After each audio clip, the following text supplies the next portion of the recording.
Can you guys hear me? Awesome. Okay, so today I'm going to talk about this essay called Contextualizing Eve's and Milton's Solitudes in Book 9 of Paradise Lost by Mary Beth Long.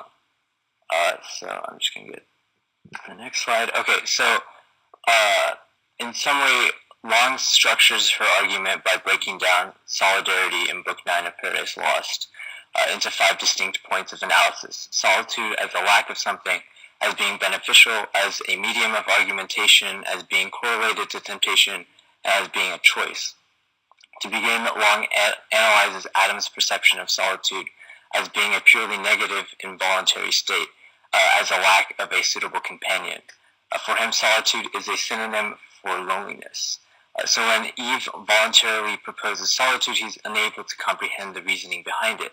On the other hand, Eve enjoys solitude, and she displays an attraction to her reflection in the pool, which Long discredits as a form of narcissism. Instead, she asserts that this is a reflection of the benefits of solitude, as a method of examining herself and contemplating her existence. Furthermore, Long references pamphleteers who claim that solitude and society are mutually exclusive, but provide that solitude can be a voluntary, temporary condition that complements society. Long then moves on to discuss the nature of Adam and Eve's argument as being, in essence, a question of Eve's moral strength. Here, Eve insists that solitude and temptation are unrelated, leading to the discussion of whether seeking solitude in itself is seeking temptation. And this, again, can be traced back to Eve's lack of experience of the downsides of solitude. So then Long expands on the idea of the correlation between temptation and solitude. At this point, Long references other works by Milton in which he demonstrates that solitude is not an indication of whether or not one is susceptible to sin, but rather temptation. Although solitude and temptation are closely linked, Milton finds a distinction between temptation and sin. As an individual overcomes the temptation to sin, his devotion becomes stronger after being tested, and thus temptation itself cannot be harmful. Finally, all of these sub-arguments together expand on the notion of solitude as being Eve's choice and Milton's perspective on it. Although Eve chooses solitude, her initial experiences of solitude is that of self-reflection. Long expands that Eve fails to consider the possibility of temptation and solitude. In this way, Eve has the free will to choose solitude but cannot choose the circumstances. This distinction is what differentiates Eve's and God's solitude. So, a theme that Long has throughout her essay is that of free will, in which she discusses the idea that there's a correlation between the neutrality of solitude and free will. Eve's argument provides that most Miltonic the most Miltonic definition of solitude and temptation. If Eve seeks solitude that isn't neutral, in doing so she loses her fundamental free will. As quoted by Long, if it condemns her to or protects her from sin, she does not actually have free will, for she is doomed before she is tempted. Now this idea further plays on the concept of choice and how Eve has the free will only to choose solitude and not temptation. Otherwise it would compromise her free will. Long asserts that Eve must be in solitude for her to demonstrate true free will. Thus, this is the reasoning for her temptation to exist in solitude.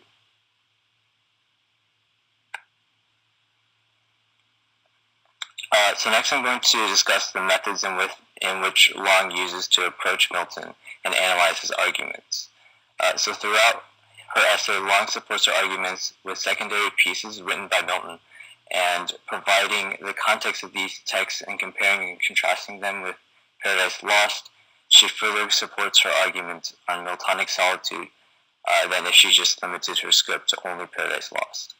By incorporating additional texts by Milton, Long can make an argument for Milton that is founded on his ideas and his philosophy on sin, temptation, and solitude.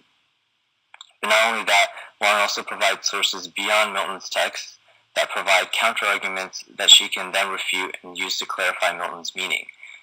So in essence, Long's approach to analyzing literature consists of a lot of line-by-line analysis, but also, more importantly, uses other Miltonic texts to more accurately convey his message. So all in all, I'll give this essay a B+. Long provides eye-opening insight on Adam and Eve's pre-existing condition and perception of solitude, to make generalizing arguments regarding Miltonic solitude, and also how experiences affect judgments for Adam and Eve. Overall, this essay was also very good, well organized. It was broken down into individual sub-arguments. She also structures her essay to flow from topic to topic, which maintains the flow of logic necessary for a good paper. Furthermore, Long's use of contextualization with both additional Miltonic texts and historical context of when Paradise Lost was written and the overarching philosophies at the time support her claims on Miltonic solitude. Although these are all solid points about the essay, her concluding argument somewhat coherently addresses the preceding claims she made on solitude. She concludes her essay somewhat weakly, stating that further research needs to be conducted to map out the whole range of Miltonic solitudes. So here are a couple of discussion questions. So I'll just read them out. So does Eve's desire for solitude reflect her inner narcissism, or is Long's interpretation of how it is mean to demonstrate positive aspects of solitude more in line with Milton? How does this affect Eve's reasoning to return to a state of solitude? Eve's decision to follow her desire for solitude results in her succumbing to the temptation of sin. What does this say about the desire for solitude, and what are the implications of this? Without experiencing the negatives of solidarity, Eve's naivety precludes her from considering the temptation of sin, while it also allows her to enjoy solitude. How does this idea of experience or lack of it affect how we interpret Adam and Eve's characters? Does this undermine each other's arguments? Eve and God share a mutual appreciation of solitude that Adam cannot comprehend. Does this bring Eve closer to God than Adam, even though she was created from him? How does this affect the relationship between Adam and Eve? And just any other questions or comments. So, Sean, you can.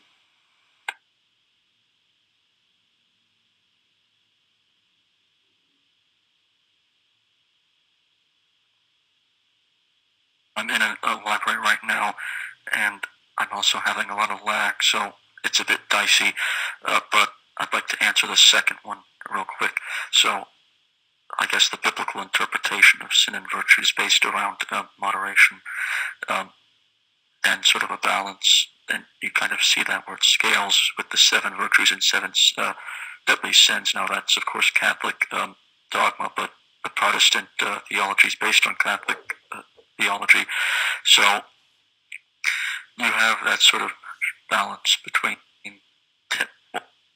you have a lot of temperance, and so in some ways it's actually not sinful because it's striking a balance between living a solitary life and a life with other people. So in that sense, I'd have to say it's not succumbing to the temptation of sin. Instead, it's just striking a balance between being with other people and not being with other people.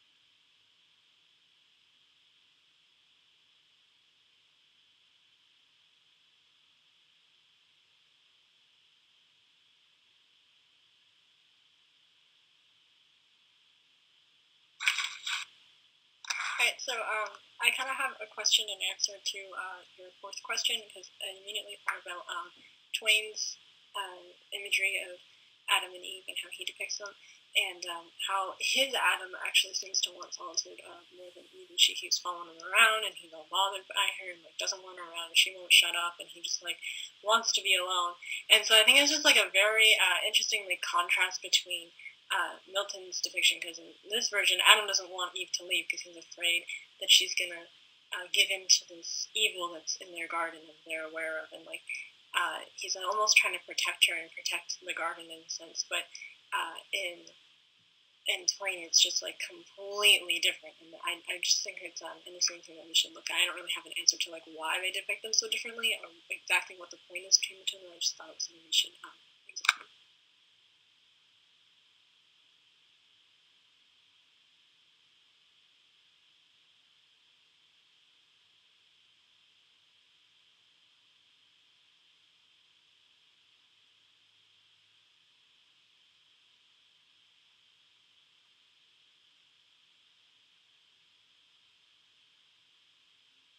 Okay.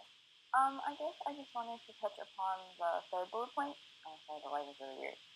But basically, I guess it's just the entire idea of, oh my gosh, ignorance is bliss. There we go. And I guess it just kind of reiterates the idea of how pure they are. I guess how little they're affected by, I guess these other ideas that would result from like developing society, and I guess like being with other people, and I guess it just like kind of reiterates the idea of how like untouched or pure they still are, and how that compares to other people that we've seen or read, and I guess just like the state of which they were like created, I guess before man has evolved as a result of like society.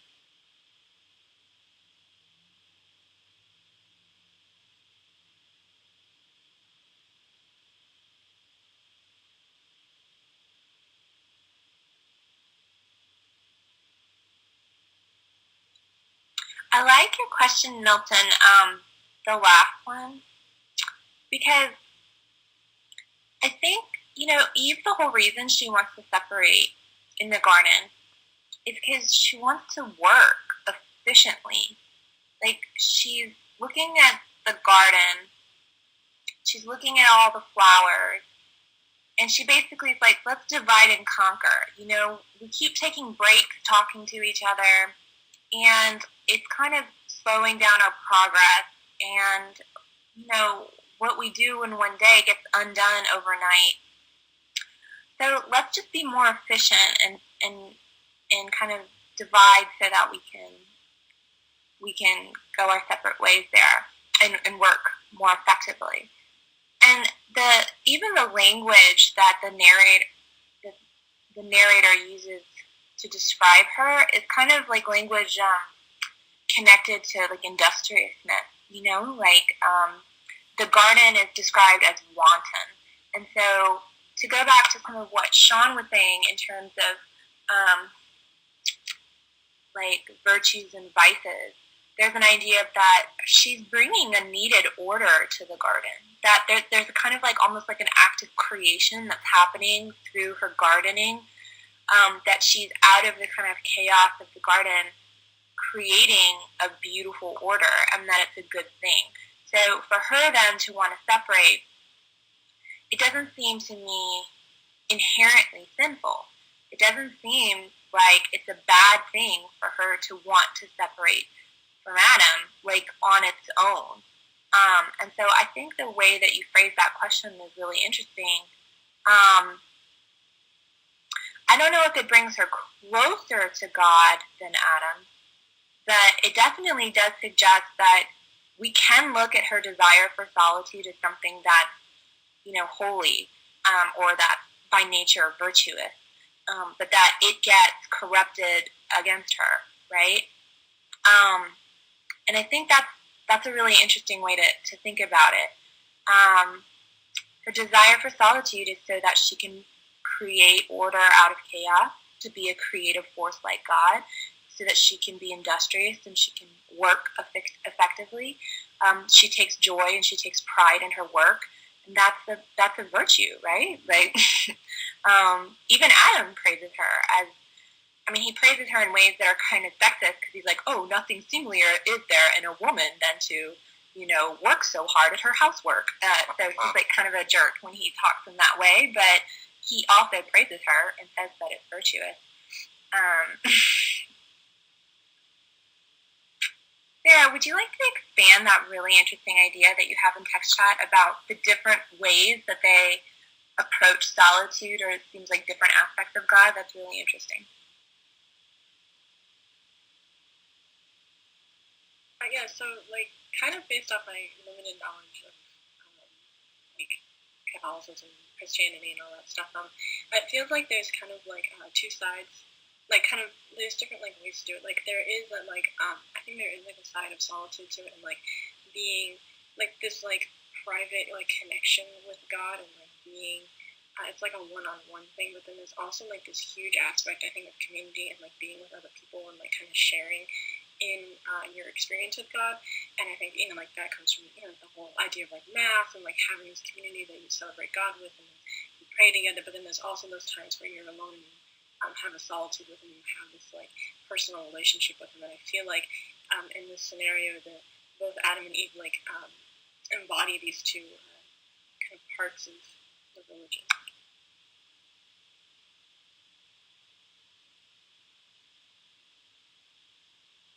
I wonder too, we talked about this last class, right? Where if God is like Spike from Buffy and then humanity's like Buffy bot, right? The whole reason God creates is not to be entertained because he's bored. It's because he wants somebody to love and he wants to be loved. So then, to build off of what you were saying, Sarah, there's almost, to think about the sides of God, there's maybe even a suggestion of the kind of loneliness, right? That creation is an act that's not just creative and self-fulfilling because God, takes pride in his work, like Eve, but also like Adam, because there's a kind of a loneliness that would come from being the only sentient being that exists, and that everything else is just a void, a nothingness. So that's an interesting kind of way to kind of build off of what you were saying earlier too, in addition to the idea about the Christian community, or a Christian's role is one that's both communal and individual. Milton, do you want to expand this idea about to be one's better self?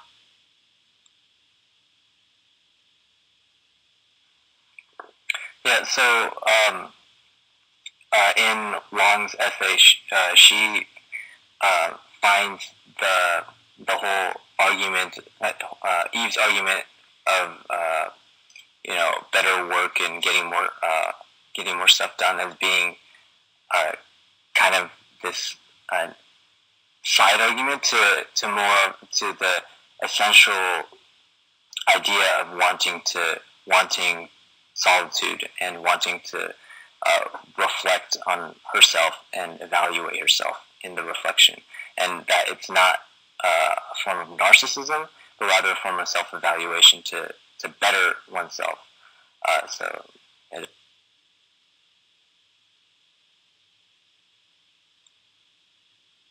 Yeah, that's a really nice kind of elaboration from what we were thinking of in terms of the presentation of Eve that we got in book 4, right? So literally she's looking at a reflection of herself in the lake as a kind of a call to the myth of Echo and Narcissus, right? And so that this type of self-reflection is when she'll bring them to, back to Adam. So she's not just talking to herself. She withdraws for a while to work and to think, and then when she comes back to him, she says she'll have more to talk about. I think is it okay, Milton, if we move to my slides so that I can show some of the passages? I think that might help a little bit. Okay, let's give Milton a round of applause for his presentation, introducing some, I think, really useful comparison there between the types of solitude. So, So yeah,